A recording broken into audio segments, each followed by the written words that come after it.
Hoje o Cidadania está falando sobre hepatite. Nosso entrevistado é o médico cirurgião Nestor Salcedo Júnior. Doutor, eu tenho um dado aqui de que a hepatite mata 1 milhão de pessoas por ano no mundo. Isso é provavelmente hepatite B mesmo. Hepatite B e hepatite C, que são as hepatites graves, né, que eventualmente o paciente pode evoluir a óbito. Tá? Esse é um dado que soma tanto hepatite B quanto hepatite C. Tá. A gente falou no começo do programa que muita gente não sabe, e você falou mesmo que as hepatites muitas vezes são assintomáticos. Uhum. Isso acaba sendo um problema porque a pessoa vai passando adiante, principalmente a hepatite B, que é no contato sexual. Exatamente. Na realidade, o paciente acaba descobrindo, às vezes ele é casado, se separou, teve um outro relacionamento, e o que acontece? Às vezes ele vai passando e nem sabe. E quando que ele descobre? Quando está com sintomas de cirrose hepática. E a pessoa pode ter o vírus e não desenvolver a doença, ficar por muito tempo com o vírus e desenvolver a doença só mais tarde? Não, isso não acontece. Na realidade, tanto para a hepatite B quanto para a hepatite C, entrou em contato com o vírus, tá? Ele desenvolve a fase aguda da hepatite, que tanto na hepatite B quanto na hepatite C, às vezes o paciente não tem sintomas, ele nem sabe que está com o vírus lá proliferando, tá? E depois, ou existe a cura, ou seja, o vírus é eliminado do organismo e só ficam os anticorpos, tá? Ou seja, os anticorpos que o próprio organismo dele produziu contra o vírus, ou não, ele evolui para hepatite ou B ou C crônica. E aí, nesse caso, que pode evoluir para cirrose. Uma pessoa que já teve hepatite, ela não vai ter de novo, ela fica com... É como se ela tivesse tomado a vacina. Exatamente, é como se ela tivesse tomado a vacina. Mas para cada uma delas, eu digo assim, se a pessoa teve hepatite A, ela fica para hepatite A. B para B, ela não cruza. Não cruza. Não é porque o paciente entrou em contato com o vírus da hepatite A. Tem um anticorpo contra a hepatite A que está protegido para a hepatite B. Isso não é verdade. Na realidade, ele só está protegido para a hepatite A. Ele não vai ter mais hepatite A. A mesma coisa para hepatite B e hepatite C, no caso em que só ficou o anticorpo e houve a cura. Qual que é a hepatite que as pessoas falam que pega na manicure? Na manicure, na realidade, a mais comum na manicure é a hepatite C. Por quê? Como é contato com sangue, tá? Aí que pode ter a transmissão para hepatite C. Tá? E isso é comum mesmo ou é mais lenda, assim? Isso daí é bem comum, sabe? Na realidade, isso é bem comum. Para te falar a verdade, quando os pacientes chegam lá no Instituto do Fígado, que é o instituto que a gente atende, a maioria dos pacientes não sabe de onde pegou. Tá? Claro, chegou aquele paciente, eu fui usuário de droga endovenosa. Aí sim, você já sabe.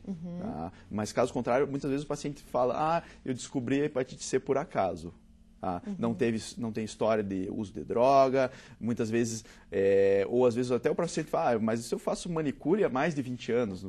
Sabe? Então fica muitas vezes difícil até para a gente avaliar qual que é a causa da hepatite C. E um corte, a pessoa se machucar, se cortar, isso pode também transmitir? Isso é muito difícil, né? Não, isso não acontece. Tá? Só se eventualmente houve esse corte e esse corte foi causado por algum material contaminado. Tá? Mas isso é uma situação muito rara, uma situação excepcional. E a preocupação de mulher, né? Vou te perguntar aqui. Essa hepatite da manicure, só aquela esterilização que eles fazem do alicate já é suficiente? Se for a esterilização correta, sim. Tá? A Que tem que ser como? Existe um equipamento especial, tá? um equipamento de esterilização, tá? que o próprio proprietário daquele material de manicure deixa lá, existe o período, tudo certinho, e ali é esterilizado, elimina todas as bactérias e vírus. Tá, ou por via das dúvidas levar o seu alicate, né? Exatamente. Melhor coisa, tá? A melhor forma de evitar hepatite B e hepatite C é a prevenção. Tá? Então, uma das formas de você prevenir hepatite C é justamente utilizar o seu material. Daí não tem erro. Doutor, quais são as sequelas? A pessoa que teve uma hepatite, tanto a B quanto a C, e que evoluiu para uma hepatite crônica, ela tratou, resolveu, ela pode ficar com alguma sequela? A única sequela que ela pode ficar é com a cirrose, quando cronifica. Caso contrário, curou, está resolvido o problema. E qual que é a relação da hepatite com o câncer de fígado? Aí que tá.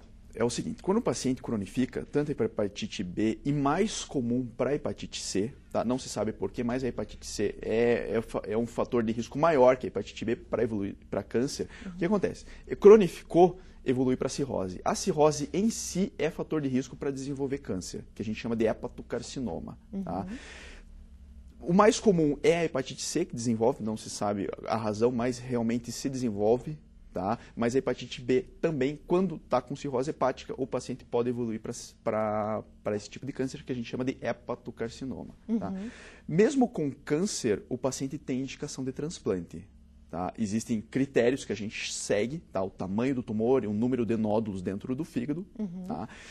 Conforme for o número e o tamanho, a gente indica ainda transplante. Tá? Isso é com autorização do Ministério da Saúde. Por que você fala conforme? Porque se já tiver tomado todo o fígado, não adianta fazer transplante? Exatamente. Existem uns critérios que a gente chama critérios de Milão. Tá? Que são esses critérios?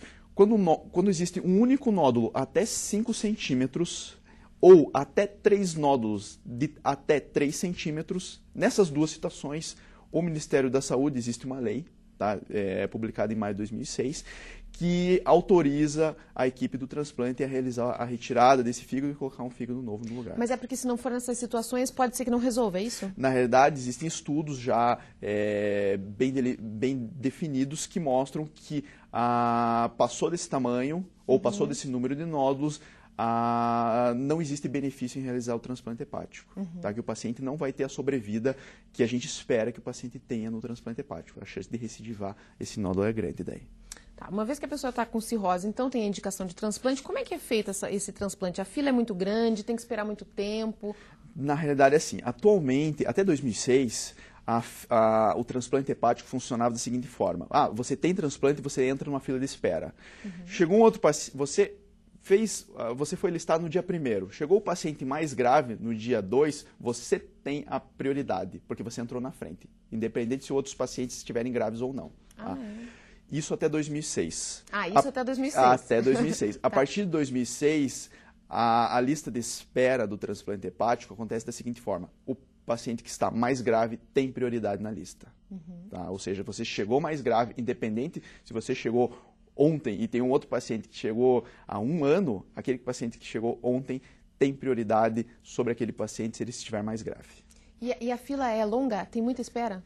Existe uma espera que gira em torno de 1 ano e meio a 2 anos. E que você pode ir passando para frente, porque, claro, depois de 1 ano e pouco, você começa a ficar numa situação mais grave. Exatamente. Com o passar do tempo, o que acontece? O fígado vai piorando cada vez mais a função dele. Consequentemente, isso se reflete na piora dos exames laboratoriais. E o que acontece? Esse paciente que ontem tinha estava no último na fila, ele pode passar de repente para primeiro da fila, por justamente essa piora da função hepática. E como que você mantém a pessoa por 2 anos, por exemplo, com cirrose hepática? Na realidade, existem medicamentos que a gente compensa tá, o paciente. As 3 principais complicações da cirrose hepática são o quê? É o acúmulo de líquido dentro da barriga, isso medicamento que a gente consegue remover esse líquido, tá? Medicamento via oral. A outra complicação é sangramento.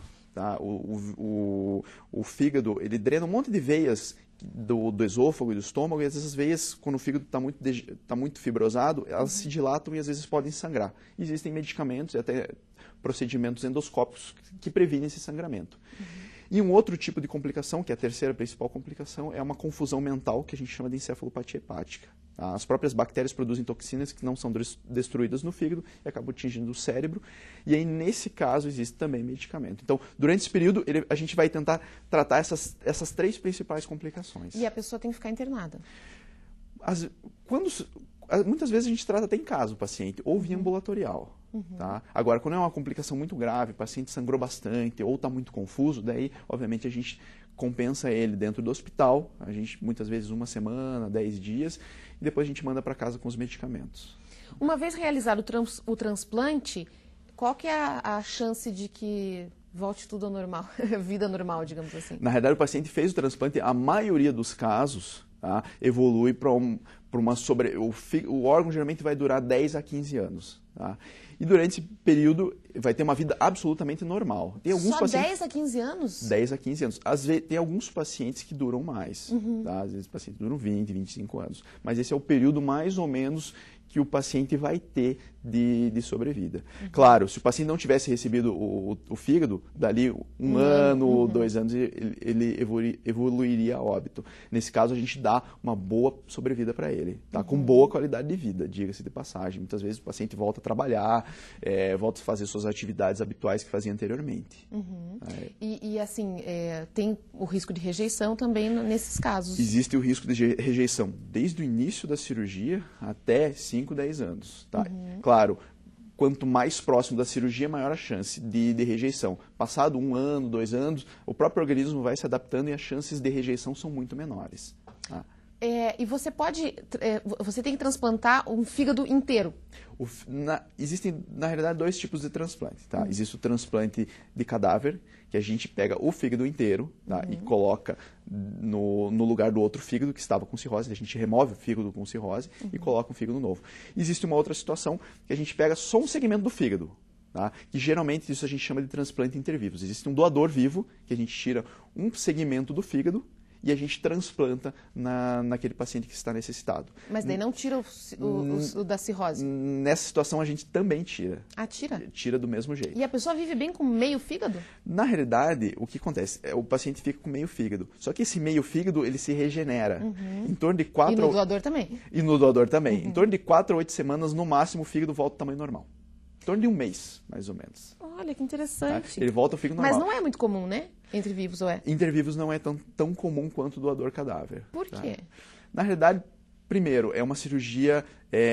são 2 cirurgias grandes. Tá? E é uma cirurgia que o acompanhamento do paciente no pós-operatório é muito maior. Tanto num quanto no outro. Porque pense, se ele fosse receber o fígado inteiro, ele teria uma função bem maior. A produção de proteínas, a produção de fatores que fazem a coagulação do sangue ia ser bem maior e a recuperação é bem melhor. Ali não, ele tem só um segmento. Então, até se recuperar, tem que esperar todo o fígado crescer. Sabe? Então, a recuperação do paciente é mais delicada. Sabe? Então, por isso, aqui no Brasil, faz mais transplante doador cadáver do que intervivos. Em criança, é o contrário, faz mais doador intervivos. Tá? Porque geralmente é menor, né? É menor e o próprio tamanho do fígado, mesmo sendo um segmento, vai ser ideal para aquele paciente. Tá? Doutora, eu tinha mais perguntas, mas nosso tempo acabou. Muito obrigada pela sua participação aqui no Cidadania. E o Cidadania de hoje fica por aqui. Eu te espero no próximo programa. Até lá.